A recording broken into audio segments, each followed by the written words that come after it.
भाई साहब यहाँ पर थोड़ा सा साउंड में डिस्टरबेंस है, इसलिए मैं अलग से बोल रहा हूँ। ये हमारी धान है 17-18। ये आप देख सकते हैं, मैं आपको नज़दीक से जाकर दिखाता हूँ इस धान को। ये बिल्कुल फ्रेश पत्ते हैं, डंडी की अवस्था पे मेरी धान है। हालांकि कल्ले उतने ज़्यादा नहीं है, फुटाव नहीं है, पुरानी पत्तियाँ पीली हैं, है ना। और इसमें हमने डाला है सिर्फ 25 किलो यूरिया, है ना। और वो भी दो बार में, एक बार में, है ना। दो बार में। दो बार। अब मैं 17-18 धान, एक ही दिन की लगी धान है, 1-2 दिन का लगाने में अंतर आ जाता है अपने वालों से। अब मैं आपको ये धान दिखाता हूँ। आधी बोरी यूरिया और 2 बोरी एकड़ यूरिया में आपको मैं अंतर दिखा देता हूँ यहीं पर। ये देखिए, कल्ले बोई, ग्रीननेस थोड़ी सी ज्यादा है। ये पत्ते, ये वो वाले नहीं टूट रहे हैं, मेरे वाले ये पत्ते टूट रहे हैं, लाइट वाले। ठीक है, और आगे आओ। ये देखो, ये लगा हुआ है पत्ती में ब्लास्ट, है ना। ब्लास्ट दिखा दिया मैंने आपको, सीथ ब्लाइट दिखा दिया है। ये दिखा रहा हूँ मैं आपको बीएल। इसमें बीएलबी भी है, ब्लास्ट भी है, सीथ ब्लाइट भी है। और क्या दिखाना चाह रहे थे दोनों?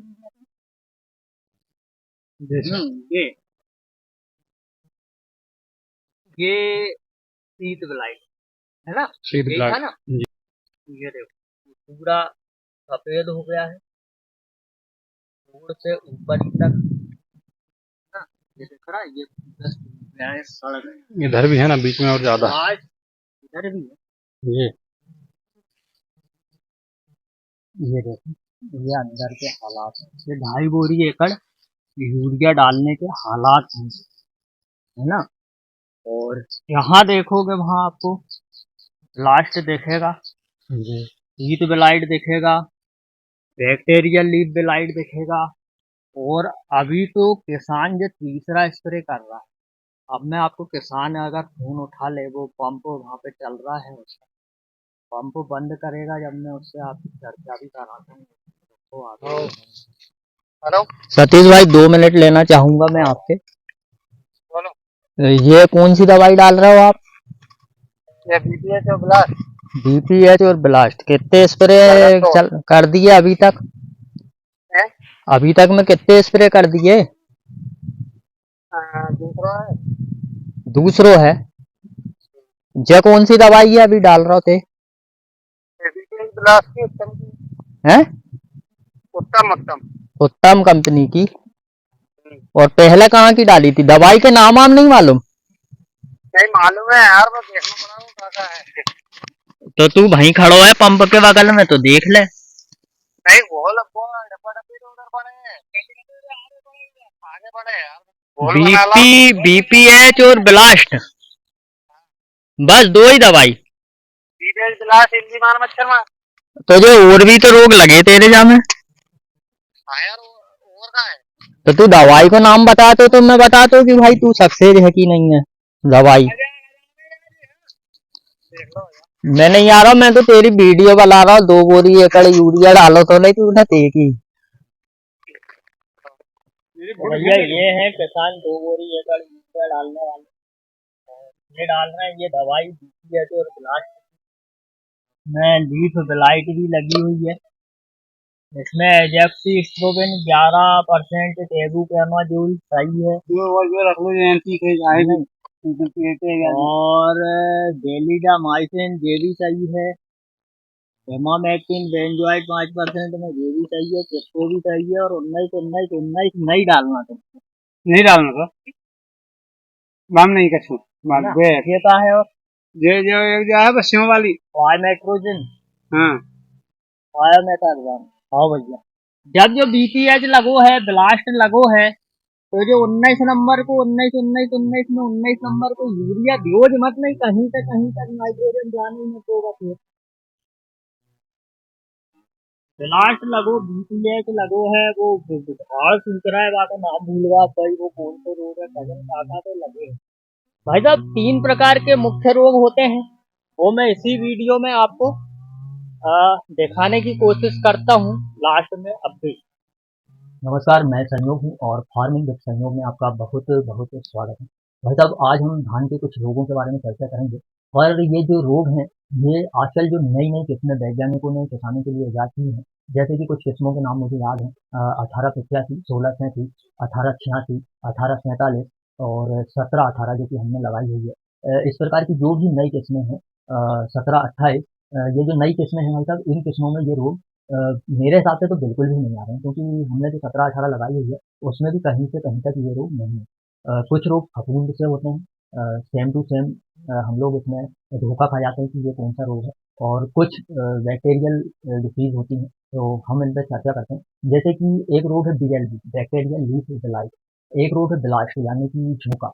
और एक रोग है हीट ब्लाइट यानी कि पालनछंद अंगमारी।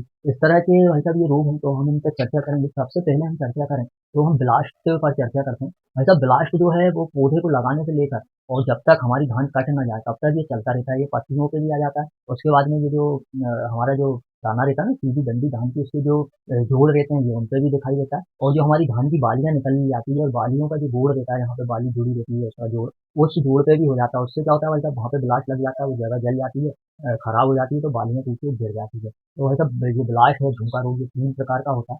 इसके बाद में ब्लास्ट होता है वैसा पायरिकुलेरिया ओराइज़ी नाम की एक फफूंद है, उस फफूंद के कारण होता है। इसके सिम्पटम्स भी बताऊँगा, पर उससे पहले हम टीथ ब्लाइट के बारे में और बात करते हैं, पर्णछंद अंगमारी के बारे में। पर्णछंद अंगमारी जो है वो राइजोटेनिया फफूंद से होता है। और ये रोग जो है, इसमें भाई साहब मटमेले हरे सफेद धब्बे पौधे में कहीं भी दिखाई दे जाते हैं। और ये जो हमारी पत्तियां रहती है, वो पत्तियां एकदम से ही मतलब एकदम से तो नहीं, धीरे-धीरे सूखती है, पर वो पत्तियाँ सूख जाती है। और जैसे कि हमारी गोब की अवस्था पर भी ये दिखाई दे सकता है, बालियाँ निकलने पर बालियों पर भी दिखाई दे सकता है। जैसे ब्लास्ट है भाई साहब, तो ब्लास्ट का क्या होता है कि एक नियमित आकार रहता है। जैसे कि लीफ ब्लास्ट है, तो वो ऐसा आँख जैसा या नाव जैसा दिखाई देगा।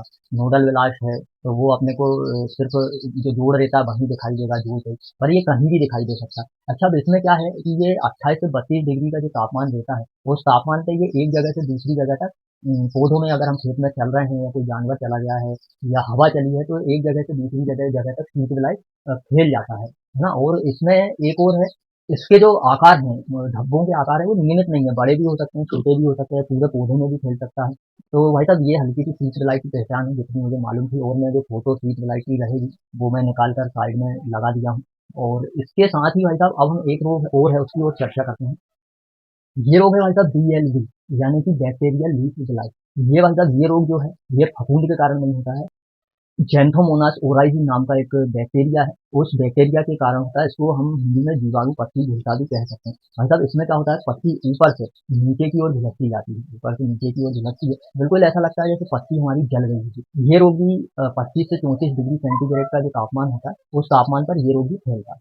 ये रोग धीरे धीरे धीरे धीरे फैलते फैलते ये पूरे पौधे को अपने उसमें कवर में ले लेता है। मतलब तीनों रोगों के से बचाव के लिए एक उपाय मैं बताता हूँ। अपने को अपने खेत की जो मेड़ है उसको साफ रखना है, खास करके दूब घास अगर है, तो उससे ये तीनों रोग फैल सकते हैं। जिसमें से शीत बिलाई की दूब घास से जरूर फैलेगा, बीएलबी की दूब घास से फैलेगा। खेत की मेड़ की साफ करने के बाद में भाई साहब, अगर पुराना पानी हमारी धान में बहुत दिनों तक भरा रहा है, तो उस पानी को निकाल दें। और उसके बाद में पानी के बहाव की व्यवस्था सही रखें, मतलब पुराना पानी ज्यादा दिनों तक नहीं भराना चाहिए, पानी बहते रहना चाहिए। ब्लास्ट पर से मैंने एक वीडियो और बनाया था पिछले साल, आप चाहें तो उसको देख सकते हैं। ब्लास्ट में मैंने इस बार शीत बिलाई और जीवाणु पत्ती झुलसा भी जोड़ दिया है, आप पहचान सकें इसलिए। हालांकि सभी किसान आजकल बहुत समझदार हो गए हैं, और मार्केट में भी बहुत सारी दवाएं आ चुकी है इन जो रोग हैं इनसे बचाव के लिए, और बहुत बढ़िया बढ़िया किस्में भी आ चुकी है। पर फिर भी मैं आपको इनसे निपटने की कुछ खास खास दवाइयां हैं जो जैविक में है और रासायनिक में है, वो दोनों बताने की कोशिश करूंगा। कि अगर हम यूरिया का अत्यधिक उपयोग करते हैं, बहुत ज्यादा यूरिया हमारे खेत में डालते हैं, तो उससे भी ये तीनों रोग फैल सकते हैं। इसलिए अगर आपको रोग दिखाई दे, या आपकी धान लगभग 40-45 दिन की हो चुकी है, तो आप यूरिया अपने खेत में डालना बंद करें। तो भाई साहब, ब्लास्ट के लिए जैविक में हम बात करें तो स्यूडोमोनास फ्लोरोसेंट 0.2% को हम 100 लीटर पानी में मिलाकर इसका उपयोग कर सकते हैं, छिड़काव कर सकते हैं ब्लास्ट के लिए। इसके साथ ही अगर हम रासायनिक में जाते हैं, तो रासायनिक में एजोक्सीस्ट्रोबिन 18.2% प्लस डाइथेनोकोनाजोल 11.4% एसी का उपयोग हम कर सकते हैं 200 ml का 1 एकड़ के लिए। उसके अलावा अगर नहीं, तो टेबुकोनाजोल 25% ईसी वाला 300 ml एकड़ के हिसाब से हम इस्तेमाल कर सकते हैं। सीट ब्लाइट के लिए भाई साहब जैविक में अगर हम जाएँ तो ट्राइकोडर्मा विरिडी से बढ़ के कोई चीज़ नहीं है। ट्राइकोडर्मा विरिडी बहुत बढ़िया जैविक में दे देता है। और बीएलबी में अगर हम जैविक में उपचार करना चाहें तो ब्लास्ट में हमने स्यूडोमोनास फ्लोरोसेंस लिया था, और बीएलबी के लिए भी हम स्यूडोमोनास फ्लोरोसेंस या बैसिलस सबटिलिस का उपयोग कर सकते हैं।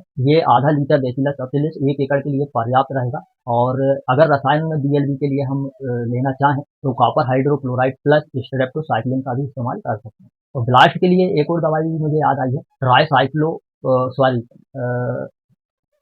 ट्राइक्लोक्सीस्ट्रोबिन है ना, प्लस टेबुकोनाजोल, ये भी ब्लास्ट के लिए बहुत ही बढ़िया है।